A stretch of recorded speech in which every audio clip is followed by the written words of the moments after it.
Lagay natin malunggay. Malunggay. Konti lang nilagay kong malunggay. Ito sobrang dami. Maraming malunggay dito. Ngayon, mahal na yung malunggay eh. Nakita ko sa post, malunggay daw ngayon, 160 ang kilo. Samantala dito, pinapakain ko lang sa manok. Yung mga dahon. Tapos pinatabas. Matapon. Kung sili guys, wala eh. Yan lang yung available eh. Sarap sana kung may sili. Walang sili. Sayang. Maya luto na to.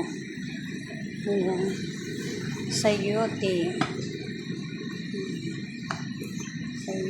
Dinamihan ko na ng sabaw para yung dogi ko makakakain ng